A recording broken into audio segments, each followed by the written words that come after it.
Great. Well, let's get started. I want to start off by saying hi to everyone. My name is Kanisha Gala, and I am the project owner handling the clinical panel series here at LARVOL. I want to thank everyone so much for joining us as we discuss melanoma abstracts that were presented at ASCO 2021. We'll have 3 abstracts that will be discussed today. And I want to get us started by introducing our wonderful panel. As moderator today, we have Dr. Eric Whitman. He's a medical director at the Atlantic Health System Cancer Care Center. And our panelists are Dr. Allison Betof Warner, who is an assistant attending physician at Memorial Sloan Kettering, and Dr. Jason Luke, who is the director of the Cancer Immunotherapeutic Center and an associate professor of medicine at University of Pittsburgh Medical Center. We're really excited to hear from our panel on the selected abstracts. And without further ado, I will hand it over to Dr. Whitman. Thank you again so much. Thank you, Kanisha, and welcome everybody to almost ASCO. We're almost at ASCO, but today was the day that we all look forward to as melanoma people when the oral abstracts are presented at ASCO this year, 2021. We have 3 abstracts we're going to discuss. And we'll start off with Dr. Betof Warner to give us a summary of this study. Great, so I'm just gonna dive right into Relativity 047, which was a global randomized phase 2, phase 3 study. The phase 3 results are really what we're gonna focus on, evaluating the novel combination of relatlimab, which is a LAG-3 inhibitor, in combination with nivolumab versus nivolumab alone. This trial enrolled 714 patients. We now have 13 months of follow-up. And we did see an improvement in median progression-free survival with the combination arm, 10.1 months versus 4.6 months. In the single agent nivolumab alone with a hazard ratio of 0.75. Notably, this combination was fairly well tolerated, though there were about double the rate of grade 3, grade 4 treatment-related adverse events in the combination arm. And we're very eagerly awaiting the overall survival and objective response rate data. Great. And did either of you participate in this study? No, me neither. Okay. So, Dr. Luke, what did you think about this study and the results? Well, I think that from my perspective, these are practice-changing results. I think the magnitude or absolute increase in the progression-free survival alone is enough to say that in my clinical practice, basically anywhere that I would have considered using a PD-1 monotherapy, that I would substitute this in. And the rationale for that, again, would be that the magnitude of the improvement in PFS, and while it's a doubling of IRAEs, in reality, that's still not that many, and most of those actually aren't really that significant to the patient. And so I would actually say this is a very well-tolerated regimen based on the phase 3 results. One point I wanted to make just quickly was when you look again at the absolute numbers from Checkmate 067, which people will remember was the Ipi-Nivo study, it looks like we've gotten a lot better at managing toxicities because the rates of nivolumab toxicity actually went down substantially in this study. And so that the rates of IRAEs in this study for the combo look about like what they were for nivo monotherapy in that study. And again, that just reassures me that it's a manageable toxicity, and it's clearly much, much, much better than the Ipi-Nivo combo. So I would be cautious in that I wouldn't substitute this everywhere. I wouldn't necessarily say this should be used for all patients per se. I don't think we feel that confident yet. And I think in really high-risk patients, I would probably still defer to Ipi-Nivo, if only because I feel more confident about the long-term data, which we'll discuss here in a little bit. Dr. Betof Warner, what are your overall impressions? Very similar to Dr. Luke, I do think this is practice changing. I look forward to using Rela in the clinic for patients for whom I would have considered PD-1 monotherapy. I want to make special note of a few patient populations, the high-risk patient population, brain metastases, particularly liver metastases. I don't know that we know enough about this combination to really recommend that. We will need a dedicated Rela plus Nivo study, I think, in brain metastasis to truly feel comfortable replacing Ipi-Nivo in that population. The other end of that spectrum is, I agree, this toxicity is quite manageable. We do need to think, though, about our patients who are more prone to toxicity, those with baseline autoimmunity and other issues where single agent PD-1 may still be a preferable regimen. Yeah, so that's an interesting point. And getting back to Dr. Luke, you know, obviously all of us have this clinical scenario in our minds when a treatment naive, newly diagnosed or newly recurrent stage 4 melanoma patient shows up in our clinic, where, okay, you're going to get single agent anti-PD-1 and you're going to get combination ipi-nivo.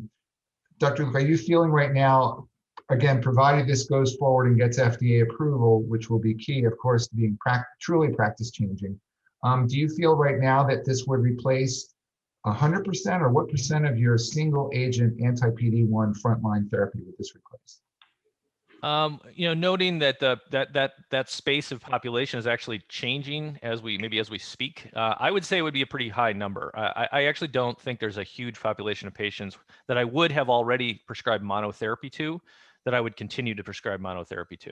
It would really only be those like niche autoimmunity patients where, like was said, like you would risk something's catastrophic. Because like I said, I think for patients who have really high risk features like brain mets were alluded to, but maybe high LDH, liver metastases, that kind of thing, I would still default to ipi-nivo in those patients. And that's clinically how we've made that decision, at least I have for several years now. So that really wouldn't change. I think a really interesting question would be is, given the amount of adjuvant use of anti-PD-1 in the post-surgical setting, the stage 3, if patients are progressing in that scenario, where are you going to feel most confident to go as the next step for those patients, you know, presuming they're BRAF wild type? You know, I think there's fairly strong data for about a 30% response rate for ipi-nivo in those patients. And again, given the lack of overall response data at all in this scenario, I think I would probably still defer to ipi-nivo there. So that's why I said that this is really a moving target because the field is shifting so much. But that's kind of how I would think about it. Anybody who I thought was low risk enough to get monotherapy PD-1, based on this, I would probably want to give them Rela-nivo. Betof Warner? Completely agree with that. I think one thing that will be very helpful as the data mature is to follow what we have followed with Checkmate 067, you know, the treatment-free intervals, where we've seen a notable difference between ipi-nivo and nivo alone. And this may hopefully be something that could potentially fill that gap. Because I do think that is one area where we still struggle, you know, making this decision between ipi-nivo versus nivo alone for patients who don't clearly fit into one bucket, where we say, yes, this risk of toxicity is so much higher, but this treatment-free interval is also quite impressive, and the chance to really, you know, live a long life off treatment, you know, obviously is very appealing to clinicians and to patients. So those are data I look forward to seeing, but I completely agree with, you know, that as soon as we have FDA approval, which I hope we will see soon, that this is ready to be brought to the clinic. So Dr. Whitman, could I comment on that just real quick? Just one follow add-on, which I think will be a very interesting thing that we'll have to learn about this and other regimens as we go forward is, you know, with ipi-nivo, we talk about toxicity, but really what we mean is, you know, in the first 3 months, patients getting hospitalized for a week or something like that to deal with some, you know, unusual toxicity, and then they're actually off treatment for like a long period of time. Here, we're talking about a manageable regimen that patients may be on for years to manage their disease. And if outcomes are similar, our considerations around quality of life might become very different, because we are all aware that I think it's not as well accounted for what the long-term fatigue syndrome is around PD-1 monotherapy. And so if we're giving doublet checkpoint blockade and that is tolerable, but we get out past a year to 2 years, what does that look like for patient quality of life? We don't really have any idea about that. And so that'll be at some point, maybe a tox now versus tox later kind of thing. And how do we think about that with patients? We just don't know those answers yet. And I think that'll be very interesting to see how it develops. Yeah, I can see that this study would be one of those studies like Checkmate 067, where 3 years from now, we're seeing the now median follow-up of 48 months, median follow-up of 60 months, particularly to address that question. You know, when you look at the side effect profile, because I think that some of the people that are watching this, listening to this will be thinking, well, how is this different than single agent or even combo checkpoint inhibitor therapy? What stood out to you? What jumped out at you, if anything? Well, when I looked across the data, you know, it went by fairly quickly, but what I would say was there wasn't an obvious anything that jumped out. Like there weren't like high rates of colitis or hepatitis, et cetera. It was just that everything was just like just a little bit more. And when you have just a little bit more, when you add it all up, you end up with a little bit more, right? And so really what that means to me is that it's just going to be the same as managing, nivolumab toxicity, but that you might see it just slightly a little bit more. And maybe, what we know from our prior experience is that we should, at least I think we shouldn't really tolerate these toxicities as chronic problems, and rather when patients get them, if they become clinically significant, deal with them, get the patient over it, and then you can reassess whether or not you need to go back to the treatment or not, because many patients actually have durable benefit over long periods of time. And so that to me is what I would try to do. I think a lot of our patients try to sweep low-grade toxicities under the rug because they kind of feel like they don't need to tell us. But I think educating them to get, let us know, because, we want that quality of life to be there, because we really don't know how long people truly need to take these immuno-oncology agents. Dr. Betof Warner, if you could address that. And then also the second question I would like you to talk about is, obviously right now they're just showing us PFS data, and the response rate and overall survival data is still blinded. Do you think that those two data points or either or will be necessary before going to the FDA? So let me talk about the toxicity first, and then I will swing back to your second question. So the toxicity, I agree with Dr. Luke, everything was just a touch higher. I think with experience, just as we have seen with managing PD-1 monotherapy and IPI plus Nivo, we're going to get better at managing Nivo plus Rela toxicity. I will say I did not participate in this trial. I did participate and enrolled patients in the neoadjuvant trial that we will talk about in just a minute. And quite honestly, the toxicity was quite similar to how we would manage a PD-1 monotherapy patient. So I feel quite good about that and very confident about toxicity profile of this combination. In terms of the objective response rate and the overall survival data, I think we always eagerly await particularly the overall survival data. Objective response rate to me is important, but when we have this progression-free survival benefit, I think we know how to manage or think about that. But at the end of the day, we know that progression-free survival does not always translate into an overall survival benefit. So I think those data will be important. I expect that there will be a statistically significant overall survival benefit in this trial, just based on the shapes of the curves and what we have seen with previous therapy. But we will need to see that. I do not think we need to wait for that to see FDA approval, though certainly I don't have a say in that with the FDA. But we have certainly seen other agents in this setting approved with a recurrence-free or progression-free survival benefit. Dr. Luke, what do you think? FDA approval? Yeah, I think FDA approval like tomorrow. I think it's a slam dunk. I don't think there's really going to be any question about it. I mean, many drugs and many diseases are approved on PFS now. And there were some other data at ASCO, which I think actually threw some shade on the idea that OS is even a meaningful endpoint in melanoma anymore, because it's just so far out now that it's like almost unreachable. The trials have to be so long. The S1404 trial went on for like seemingly forever. I mean, it was like before I even started my medical training, they launched that trial, and then they still reported it with only 50% power for OS. And I thought that was honestly kind of sad, because it was just such a Herculean effort to do the trial. And in the end, the final report is only 50% of what we set out to accomplish. So it doesn't make sense to design trials that never get to the endpoint. And I think in melanoma, we have the great problem that our patients are doing very well, and that we can't necessarily wait that long in order to get results for new agents that might advance the field. Yeah, I mean, I agree. I would add to those comments that I think in today's world of melanoma, maybe this is what you're getting to, Jason, is that it's going to be really hard to show OS benefit, right? Because there's so many fallbacks, right? And who knows if you fail relatlimab plus nivolumab therapy, who knows what will happen after that? Will you then respond to ipi-nivo? We have no idea at all right now. And all the clinical trials that are coming out with injectables and all sorts of other things. So it's really hard. It's going to be hard to have overall survival unless you have a PFS curve that drops down to 90. I mean, it's great here to have a median PFS that is essentially double what you would get with a great drug. That's the thing about nivolumab. It's still a great drug, and for a lot of cancers, most of all melanoma at this point. So good. Any other comments either of you would like to make? Do we know, Dr. Luke, is it before the FDA? I don't really know. We don't know, but one would have to think based on these data that it will be soon. Okay, let's move on to abstract number 2. Dr. Betof Warner. Sure. So dive into this. Again, full disclosure here, I did participate in this trial. I did enroll several patients in this trial. But with that, let's talk a little bit about 9502, which was the neoadjuvant and adjuvant nivo plus relatlimab trial for patients with resectable clinical stage 3 melanoma. So this trial took place at 2 centers, Memorial Sloan Kettering and MD Anderson. Patients received neoadjuvant nivo plus relatlimab with radiographic response assessed after 2 doses, underwent surgery at week 9, then completed up to 10 doses of adjuvant therapy.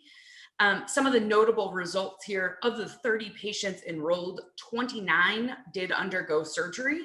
And that's a very important finding, in my opinion, because we have seen, particularly with combination ipilimumab plus nivolumab in previous studies, that there have been delays in surgery related to toxicity. So that was a prominent finding that was presented today. Pathologic complete response rate of 59%. We have a median follow-up of 16 months and an overall survival at 1 year of 95%. So looking forward to this discussion. I think opening up again another potential option longer term for neoadjuvant therapy. So Dr. Betof Warner, where do you think that neoadjuvant therapy is going in melanoma? So, as of today or June 2021, neoadjuvant therapy is still experimental, right? Neoadjuvant therapy is not a standard of care and cannot be considered a standard of care right now. I do expect that in the foreseeable future, we will begin to see neoadjuvant therapy become a standard of care. But as of right now, this is still within the research realm. And I think that's really an important point, because we've started to see a lot of different combinations being discussed in this setting. And these patients, at least in my opinion, should still all be treated on a clinical trial, if at all possible and if available. Dr. Luke? Well, I would second that. So I guess from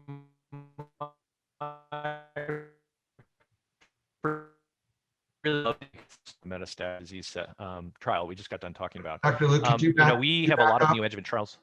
Could you back up? We lost you for just a second, audio. Can you back up the response again? Sorry. Yeah, so I really like these data because I think they highlight that phase 3 data in the metastatic setting really feel more robust based on the neoadjuvant study. But I would second what Dr. Betof Warner said, which is that neoadjuvant therapy is a highly selected group of patients in clinical trials to date, and it's not a standard of care treatment approach. So while I certainly would suggest patients get referred for such trials, I'd be very cautious about having people do this in standard practice, because commonly really what they're doing are treating patients they don't believe to be resectable with treatment. And that's fine, but just make sure that we've discussed appropriately with the patient what the goals of care are. So I think these data are impressive because my previous druthers from the neoadjuvant studies was that nivo monotherapy was not an adequate treatment to use in that setting. And I think the hard part there, and so these data look about as good as the ipi-nivo data, maybe even a little bit better. And that's good because ipi-nivo obviously caused a lot of side effects, as we've talked about. So I like this. I think your question, though, goes to an unknown in the field. So how do we bridge from this very attractive finding that patients with major pathological responses almost never recur? And how do we go from that in 30 to 50 to 80, even 100 patients to the 4,000 such patients that are required in breast cancer to get the FDA to approve this as a treatment modality? And that's a bridge. It's not clear how we can get over that bridge yet. So I certainly applaud pursuit of trials like this, but I would be cautious about taking these ideas to say we should be avoiding surgery or doing this in everybody before surgery or anything like that. Certainly in a research setting, these are very valuable trials, but in standard practice, be cautious about bending the standard of care too far. Right. Yeah, I know in the actual presentation, they were talking about all the, as you were just alluding to, all the potential changes in treatment, right? Do you even need surgery? Do you do this? What biomarker? How do you decide? To me, one of the interesting things was I know that the initial International Neoadjuvant Melanoma Consortium, I know their initial trials were really just focused on neoadjuvant therapy, and they weren't really addressing what happens after surgery. And I know there's the cooperative group study of pembrolizumab, adjuvant versus neoadjuvant, neoadjuvant plus adjuvant. And there's a lot of interesting questions that we have to resolve. Hopefully we don't need 4,000 patients on a single trial to get the FDA to agree to it, but who knows, right? Well, one comment I wanted to make on that regard. So yeah, that's I think the S1404 study. Is that right? Or is that? No, that's the S1404. That's the adjuvant. I don't remember, but yeah, there's a SWOG study. I think it's 1801 perhaps. Okay. And so they have neoadjuvant and then adjuvant. And on this trial, though, it's worth pointing out that they did something new, at least I think, which was they gave patients neoadjuvant combo and adjuvant rela-nivo combo. And in the previous studies, people had gotten whatever the combo was, and then they got monotherapy PD-1 thereafter. And that will be an interesting twist to see what that does to the long-term outcomes, because one could imagine that there would be a high likelihood of a neoadjuvant or of a adjuvant rela-nivo combo coming very soon. So that's another twist on this that I think will be important in interpreting the results vis-a-vis what has previously come before. And just to add to that, I mean, when we think about, the toxicity profile, certainly this is a very small number of patients. It's very hard to overinterpret, what we see from 30 patients here. They did not see any grade 3, grade 4 toxicity pre-surgically in the first 2 doses, but certainly grade 3, grade 4 toxicities were seen in the adjuvant setting with longer treatment. And so again, this raises this question of, do we do this up front, but potentially go to what is a standard PD-1, post-surgery or not? And how will that play out in a larger trial? Certainly, I think are really important questions. One of the challenges as I see it going forward is just how do we even do these trials, to your point, Dr. Luke, with the number of patients that are needed, but also what is the comparator arm, right? Do we just compare to a year of adjuvant therapy? Some patients aren't even receiving adjuvant therapy, right? Adjuvant therapy is still a consideration, not a must-have. And so what do we consider the standard of care comparator arm for these trials is very hard to even think about how to appropriately design what could become a registrational trial. Well, the other thing surgically is that if you have massive lymph nodes in the axilla versus a path CR or a near path CR, the surgery is different just in terms of the possibility of leaving disease behind, obviously, because you just can't get clean margins when you have these massive lymph nodes sitting in the armpit. So it's going to be, unfortunately, I see us having a lot of pointed discussions with no possible conclusion about what the best approach is to neoadjuvant therapy, even if everyone in the room or at the round table is agreeing that neoadjuvant therapy clearly is good. The question is, which one is best? I mean, you could almost say, well, why 2 doses beforehand? What if you gave 3 doses? Would your path CR go to 75%, right? Because to me, the most impressive thing on this data and consistent with the prior ipi-nivo data in particular is if you get a path CR, your recurrence rate is almost 0 so far. And that's the really cool part. That's the best part of all. But what does it take before surgery to get to that path CR? I don't know. One piece of caution I would have with that, and I personally believe in this, and I think it will pan out. But to say, the recurrence rate post-path CR is basically 0, we're looking at, right around 1 year of follow-up, 1.5 years of follow-up, where adjuvant therapy also looks reasonably good in that time period. So I think we really need to see, as these data mature, what that path CR and recurrence rate looks like. We did see, the beautiful sort of pooled data of all of the previous neoadjuvant therapy, again, suggesting that patients who have a path CR do exceptionally well. So, Dr. Luke, while we're waiting for Dr. Betof Warner to come back, if you right now, okay, I said to you, you have to design the optimal neoadjuvant study for unresectable stage 3 melanoma, or oligometastatic M1A disease, or maybe even M1B? What do you think it would be? Well, that's I don't think there's an answer like you said before. What I would have said before today was that it should have been Ipi-Nivo,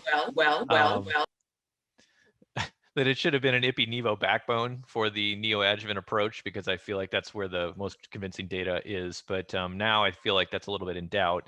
I think the eventual approach towards registration will probably be the amalgamation of many smaller trials as a package to go to FDA, or a study where somebody sucks enough and gets up enough to get the consortium together to say, we're going to do the neo versus adjuvant trial. And we're really just going to go for broke and try to make it happen with, it might take 300-400 patients, but to try to pull that off. But I don't, I think the field hasn't quite coalesced around that yet. The other thing that's always interesting to me is that these patients are not that common. I think that the sponsors of the trials, like, well, every adjuvant, every stage 3 melanoma patient you see could have been on this trial, and that's just not the case, particularly in the United States. So it's hard. One point I would make about it is I think that these data do reassure us that as we've de-escalated our surgical paradigms, that we can still eventually get disease control. So, I think in the update of Keynote 054 that was presented by Egermont, he noted that about it was, I think, a third to half of the patients who recurred had local regional recurrence. And you would think then that those patients who recurred then would become good candidates for a neoadjuvant type of approach. And given these quality data that we're seeing, I think that shows us that we might have multiple shots on goal, so to say. Dr. Betof Warner, I think you're back and you can speak. I am. Yes? Can you hear me? Yes. Fantastic. So the question, while you were logged out, the question was, if you were now put in charge of designing the ultimate phase 3 randomized trial to prove once and for all that neoadjuvant therapy is good, what would it look like? To Dr. Luke's point, I think this is the swing for the fence cooperative group trial, where we put neoadjuvant therapy up against adjuvant therapy alone. I think this is a trial that would have to be done, through probably multiple cooperative groups to get the numbers that we would need to really see a difference. But short of that, I expect that we will, see sort of what we saw with the pooling of the previous neoadjuvant data, small trials being put together to try to,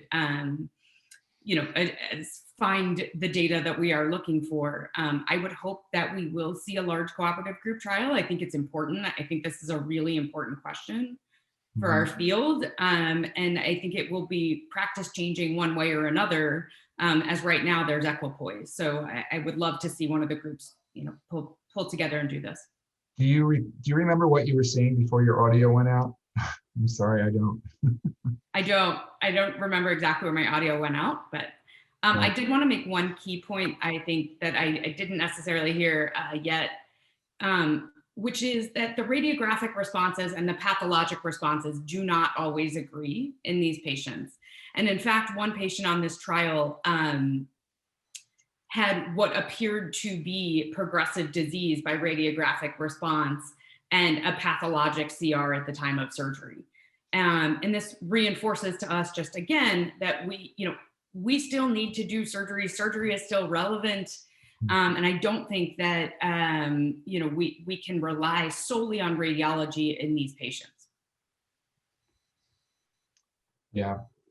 I mean, I think ultimately you're just going to have to do whatever trial or trials end up being done, and the RECIST radiologic criteria are nice, but PathCR is clearly seems to be driving the recurrence, free survival at this point. And so do you think we're at the point now where major pathologic response is now going to be a variable that we accept and start to track? I don't remember seeing it before, but anything is possible. Well, that is the endpoint that was accepted by FDA for breast cancer, right? So if we follow along in those steps, that's the most obvious registrational path. But just again, the numbers were much larger because the disease is much more common for breast cancer. Then that's why they were able to do that. Sure. And I think most of our data right now are still for path CR as opposed to major pathologic response. Again, I think as a field, we're going to need to decide what our endpoint will be, whether we're going to go along with the breast data or stick to true pathologic CR. You know, in terms of the cooperative groups doing the trial, they have the trial right now, which is just single agent pembrolizumab. And I just kind of worry that that's not quite the right trial. Yep. You know, that single agent anti-PD-1 is not going to give us our optimal result. And we're going to, for better or for worse, spend a lot of time and energy on getting results that may not be as practice changing as this has the potential to be. And certainly the Ipi-Nivo earlier data has the potential to be. Okay, well, let's move on to our third abstract, Dr. Luke. Great, and so thanks much. And so the third abstract we'll discuss was the 6.5-year update of Checkmate 067. Why 6.5 versus 6.4 or 6.6? We're not sure, but at 6.5 years, we updated the data from this seminal clinical trial. And I think it's very useful to do so because I think it makes us very confident about our sort of benchmark in the field, about where we're at. And so what's been observed to date, just going through quickly, just to remind people quickly, this was a 3-arm trial that had 2 different statistical comparisons, one of nivolumab versus ipilimumab and the other of ipilimumab plus nivolumab versus ipilimumab, but not statistically speaking comparing the 2 nivolumab containing regimens.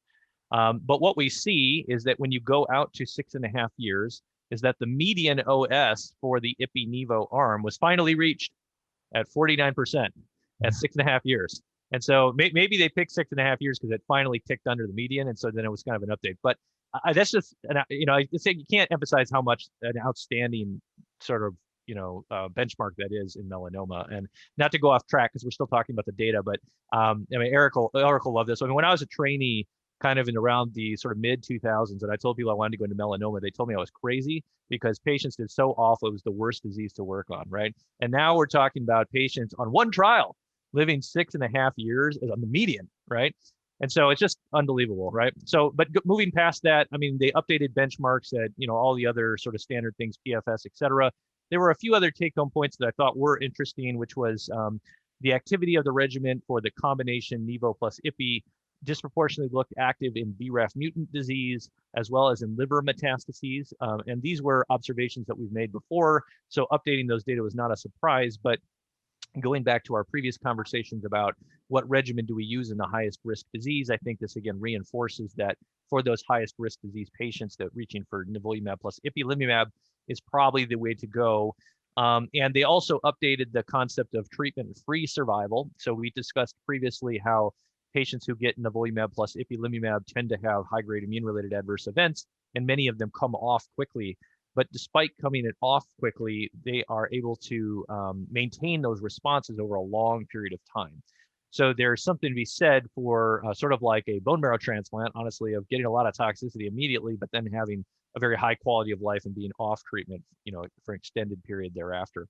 And so I think that basically summarizes it, which is that the benefit has carried forward in a relative to previous agents outstanding level in the field. You know, we can realize that still that means 50% of our patients didn't make it to 6.5 years. So we're certainly not done yet. But these data, I think, serve as a backbone and a benchmark for what is our most active regimen to reach for when you're worried that you only got one try. And we all see patients that have very high risk disease that come to see us where you just realize it's this or nothing. And I think in that scenario, it remains the case that we should reach for nivolumab plus ipilimumab, again, based on these data. Betof Warner, your impressions of this update? Very similar. Love to finally have the answer of the median overall survival for these patients. I don't know about you guys, my patients ask every single time I have this conversation with them, and to finally be able to have the data, I think is really reassuring. Similarly, we've seen the BRAF data before. The liver metastasis data I thought were very interesting as well as very timely. We've seen 2 translational papers within the last year looking at why this may be, you know, there may be an added benefit to combination therapy within liver metastases, and the fact that liver tends to be a tolerogenic organ. So to see that in longer term data, I think is really reassuring, but also very timely in a scientific question. I think we have still seen, many patients, or I have still seen many patients that have been treated with liver metastases with frontline PD-1. And I think this just reinforces that those patients really, if they can tolerate it, should be getting ipilimumab plus nivolumab.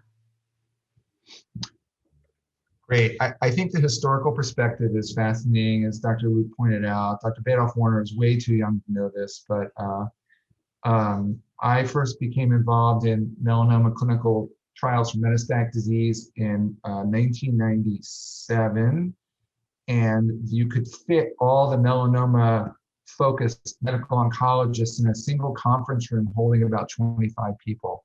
And we all became great friends because we all were suffering through horrible things where the median overall survival at that point was 7 to 10 months. That was the answer. The response rate on DTIC in large phase 3 trials was 5.5 to 6%.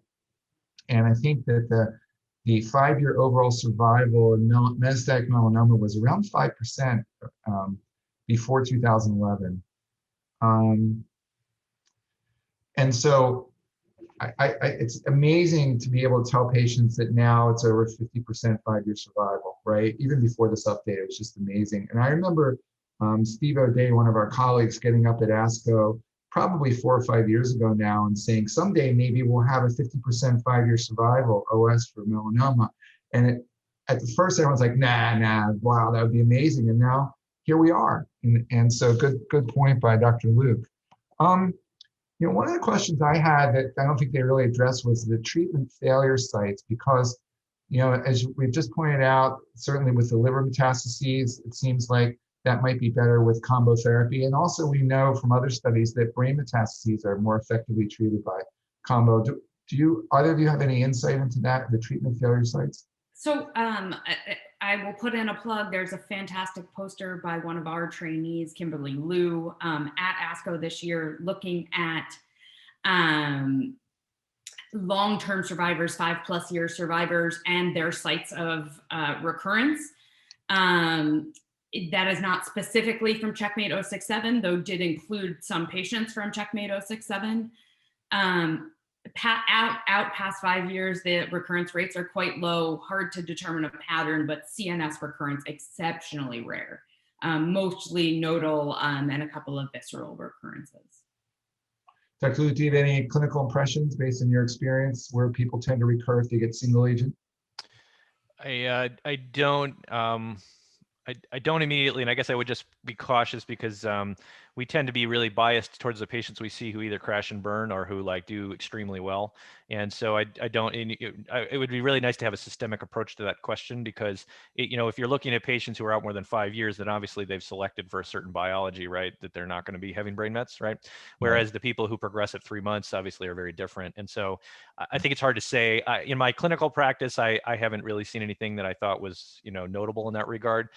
I guess I'd note we did do a trial of pembro and low dose ipilimumab after initial anti-PD-1 failure, and there we had an exclusion for brain mets, so I guess that's not really a fair comparator. But we did have people with treated brain mets who went on the trial, but the distribution was pretty all over the it was nodes, lung, brain, liver. It was kind of all over the place. I don't remember there being a trend. So we do have a question, and I think it's a fair one, and so we'll start with Dr. Betof Warner, and that is, a patient presents to your clinic just with run-of-the-mill, newly diagnosed stage 4 melanoma, treatment naive. There isn't a lot of disease. It's not scary. It doesn't look like it's growing that fast. Maybe a few lung metastases that are measurable.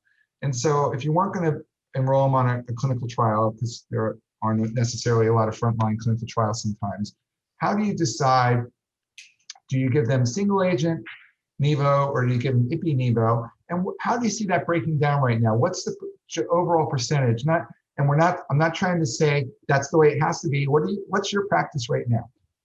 Yeah, it's a great question. I think the needle is constantly moving on the percentage. As you were asking, I was trying to think about that, and I will say that needle just moves very frequently. I think there are some key factors that we've talked about, brain mets, liver mets, that are very clear that those patients should get ipi-nivo. I think on the other end of that spectrum, we have data that patients with M1b disease do disproportionately well with PD-1 monotherapy. And so particularly patients with, lower volume disease, lung only, or, lung and nodal disease, those are patients I tend to, encourage more strongly towards single agent. And I have real equipoise about these sort of in-between patients. Often I don't have their BRAF status yet, unfortunately. So sometimes we do delay that conversation until we have their BRAF status. But, independent of BRAF status, I discuss the real risk of upfront more significant toxicity with combination therapy. But I tend to see a lot of younger patients, and the treatment-free interval also comes into our conversation. And so I have real equipoise there. I know practices are quite different, and I'd be interested in both of your approaches to that as well. So what's your percentage, just off the top of your head, percentage that ends up getting single agent versus combo upfront treatment night? I would probably say somewhere around 60% single agent. Dr. Luke, same question. Yeah, so I would say 50-50, but I have to caveat that we're probably all here biased because we have a patient population that seeks us out in the academic setting to be pursuing clinical trials. So I don't know if it's totally fair. When I look at the patients that I'm aware of we have a large network of community practices that feed into UPMC. And so I think out there, it's almost universally monotherapy. They will refer us a patient if they think they need ipilimumab. But that being said, the comments I was going to make on this topic were to sort of follow up what Dr. Betof Warner said, where when I see patients who have only lung metastases or dermal/nodal lung, those patients really do defer to monotherapy. I think they do really, really well. And once you get kind of beyond that, I tend to kind of quickly go to ipi-nivo for liver, lung, bone, liver, bone, those kinds of things. And then the question becomes like, what dose of ipi to use? But that'll sort of get us off the track. So I'll leave that alone. But yeah, so but that's really how I think about it. Patients who progress in the metastatic disease setting, who are PD-1 naive, who have cutaneous, nodal, or lung metastases, generally get monotherapy, and people who have more aggressive disease than that, I give combo. I think this is a tough one to think about, though, because a lot of our patients now are getting adjuvant anti-PD-1. And that question about where to go after adjuvant therapy is a very complicated one. And there I tend, and I think actually the data from Keynote 054 from Lex Egermont today made a pretty strong case that we really ought to be going to ipi-nivo for those patients who have gotten adjuvant PD-1, even if there's been a break and a period of time, because going back to monotherapy, I mean, the numbers were small from that trial, but that is also my anecdotal experience, is that re-challenging people with monotherapy, you don't get the same kind of outcomes that you were kind of expecting for de novo anti-PD-1. Yeah, I mean, we published that last year in a paper, a retrospective paper of our patients that were in the metastatic setting re-challenged with at least a 3-month break and had a response rate of 14 or 15%. So I think our clinical experience keeps arguing that, these patients aren't going to do well with PD-1 monotherapy, even with significant breaks, as we see more and more patients treated with adjuvant therapy. Yeah, I know, Dr. Luke, I noticed that too in the Keynote 054 presentation, and of course there's other data supporting it too. And as you point out before, you're always a victim of your last anecdote, your last dramatic experience, one way or the other. But I think that for a while, we tried to kind of argue to ourselves that, well, it kind of worked before for a year, so maybe it'll work again if we resume. But I think the data more and more is tilting against that if you recur after, after full on, for whatever length that was, after single agent therapy, you need to move on to combo. And in terms of the other question, I tend to tilt more towards single agent therapy upfront if possible, just because the 30% after, if you fail single agent, you do have a significant, more than 10%, let's say, chance of responding to combo therapy. And it's just not clear to me if these numbers don't catch up a little bit. This is historically an interesting study, because this study was started before any Opdivo was approved. nivolumab wasn't approved at all, and that's why the study was designed as it was, because at the time, the only thing you had in terms of checkpoint inhibitor therapy from an FDA approval status was single agent, 4-cycle, and that's it, ipilimumab, which is the comparator arm, as Dr. Luke pointed out initially. So it's an interesting thing. I've been at meetings with other people that see a lot of melanoma, and their percentages are like 3/4 or 2/3 combo therapy. They just, a lot of people in our community really tilt towards combo therapy, but as was pointed out recently, just a couple minutes ago, those tend to be academic people, and they're very focused on, it's a different sort of population and different sort of emphasis. So, let's see. If we had to do this trial all over again, let's say we did this trial not today, but right after single agent Opdivo was approved, Dr. Luke, how would you have designed the trial at that point? Well, if the approval of the agent wasn't pending the trial, in other words, the approval was already there, then yeah, I think it would have been nice to have sort of the head-to-head comparison. I think without those stats, we're constantly playing this game where we're talking around, what we're getting at, and we're not directly comparing things. But I think we've been fortunate enough that as the data matured, the answer became more clear, because if we rewind the clock back 2 to 3 years, it really wasn't clear how much better Nivo plus Ipi really was than Nivo alone. And I don't know, to some extent that may have been a disservice to our patients, because we had a lot, and maybe we even pursued some clinical trials that we might not have done if we had really known that Ipi-Nivo combo was superior. I guess I assume it would be superior, but people have argued about whether or not it would have made a statistical hurdle to show an improvement. But yeah, I guess that's what I would say to it. It would have been nice to have had the direct head-to-head comparison instead of having to kind of talk around these things and just look at landmarks. But now with the hindsight being 2020 of this trial, right, and hopefully soon approval of Nivo-Rela, I mean, I think it begs us to do this head-to-head comparison of Ipi-Nivo and Nivo-Rela to really try to get at some of these questions now that we have potentially a third option that filters in here. Yeah, that would be a hard trial because it might be really, really close, and you'd have to get some pretty big numbers to show a benefit. It would almost be like the trial of the melanoma. I don't want to go there either, Dr. Luke, but the melanoma regimen of combo versus the renal cell regimen, which was just designed to compare toxicity. That's almost what Ipi-Nivo versus Nivo-Rela would look like, I suspect. But I suspect that we are going to be asking this question for the next several years. Which patients get Nivo or PD-1 alone, which patients get Nivo-Rela, and which patients get Ipi-Nivo. Yeah, it's hard to say though. I don't know. We're just digesting all this data today, right? So we don't really know. But there were other agents that were also discussed, and we're starting to find multiple agents with differentiated mechanisms that seem to pick off different populations of patients. And maybe, I don't know. In oncology, we kind of eventually find our way to give everything immediately up front somehow. We convince ourselves that's the right thing to do. But there could be a world here where sequential therapy saves patients from being overly treated, right? And I don't think we should necessarily lose sight of that. If it is the case that we can capture patients in multiple lines of therapy and still salvage them in a really meaningful, durable benefit for a long period of time, I think we shouldn't lose sight of that could be a win as well, right? So with the data from Lifalucil, the TIL product suggesting that they can get durable responders in PD-1 failure.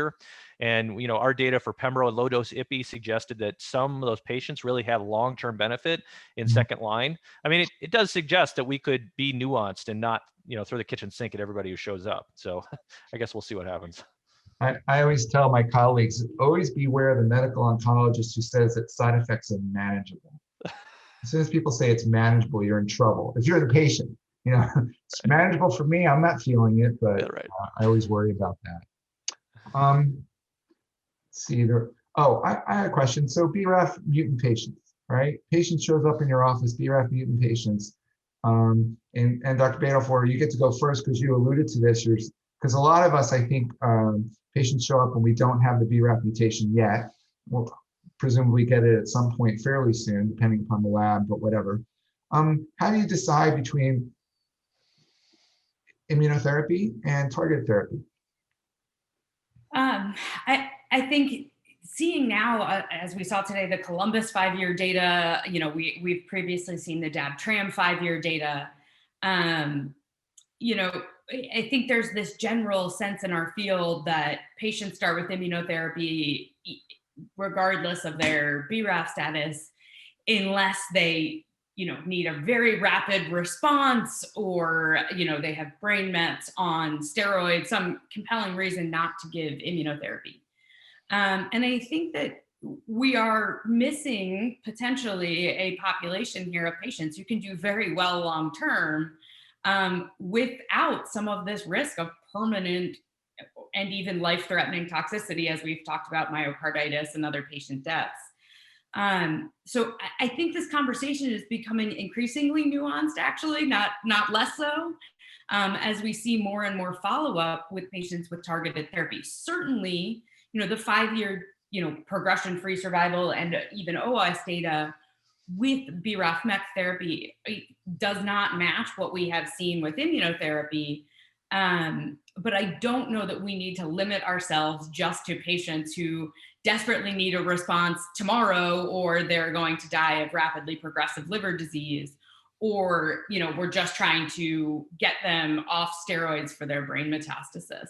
So some of that, I think, is a conversation about patient preference, risk benefit of side effect profiles, and what patients are more willing to tolerate in terms of long-term versus short-term toxicity. Okay, I think we're coming to the end of the time, but Dr. Luke, if you can give us 30 seconds on how you decide what to do with BRAF mutated patients, I think we'll close out. Well, with all the caveats that were just mentioned, I think as an immunotherapy believer, I'm pretty biased towards starting almost all patients on immunotherapy up front. I think the long-term data aren't as strong for BRAF and MEK, and once you start it, you can't stop. And I think we all hope for a day where we can start patients, get them to a state of response, and then discontinue their therapy so that they can live long-term. We're still learning about what the optimal way to do that is, ctDNA, PET scans, et cetera. But I think we're more likely to find that answer giving immunotherapy than we're going to with targeted therapy based on what we know right now. Yeah, we'll do immunotherapy first. I just think it gets back to what Dr. Luke was saying. To me, it's not throwing the kitchen sink at everyone right away. It's a matter of thinking in the future, if this fails, then that, and it's sequence and timing, accepting the results of the Columbus study. And by the way, those 2 pills cost over $30,000 a month. Okay, and on that note, Kenesha. Thank you so much. I mean, this was just such an incredible, engaging conversation. I learned so much. I know our audience is so grateful to have heard from the 3 of you. So I really can't thank you enough. And to our audience, thank you so much for tuning in. I know you'll echo what I'm saying, and I know we're all really appreciative of Dr. Whitman, Dr. Betof Warner, and Dr. Luke. So thank you again. We really can't thank you enough. I want to say to our audience that you can access a replay of this discussion on our YouTube channel. You'll probably be getting an email about that in the next coming days. And I also wanted to say, stay tuned for upcoming LARVOL clinical panel series, specifically in oncology. We are going to be hosting some discussions after ESMO and the International Association for the Study of Lung Cancer Conference, both of which are coming up in September. So with that, I again want to thank our panel and thank you to our audience. And yeah, we'll see you again soon, hopefully. Bye. All right. Good night. Good night.